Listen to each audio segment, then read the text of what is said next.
Più controlli alle frontiere e procedure accelerate per chi chiede protezione internazionale. Il nuovo decreto del Ministero dell'Interno amplia e ridefinisce la rete delle zone di frontiere e di transito per 25 province italiane, grazie al via libera arrivato dall'Europa con il nuovo patto per la migrazione e l'asilo.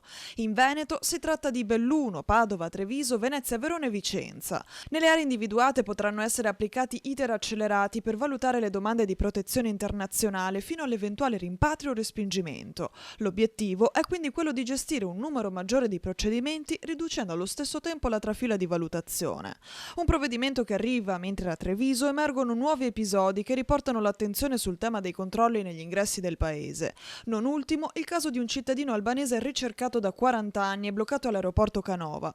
L'uomo, arrivato dall'Albania con un volo low cost diretto a Venezia con la moglie, era destinatario di un ordine di carcerazione per i reati di sostituzione di persona, falso materiale e ricettazione per una pena di 3 anni. Solo poche ore prima, sempre al Canova, era stato fermato un altro cittadino albanese di 22 anni, poi espulso dall'Italia. Secondo quanto emerso dalle indagini della Digos e dell'Ufficio Immigrazione, quest'ultimo era entrato in contatto con ambienti dell'estremismo islamico con l'intento di attuare un attentato nel centro commerciale Adigeo di Verona. Al suo arrivo nel suolo trevigiano, il 22enne ha riferito di essere venuto a trovare parenti nel Pordenonese, versione che non ha convinto gli investigatori. Immediato il decreto di espulsione firmato dal ministro dell'Interno Matteo Piantedosi, secondo il quale il giovane non potrà entrare nei paesi dell'area Schengen per i prossimi 15 anni.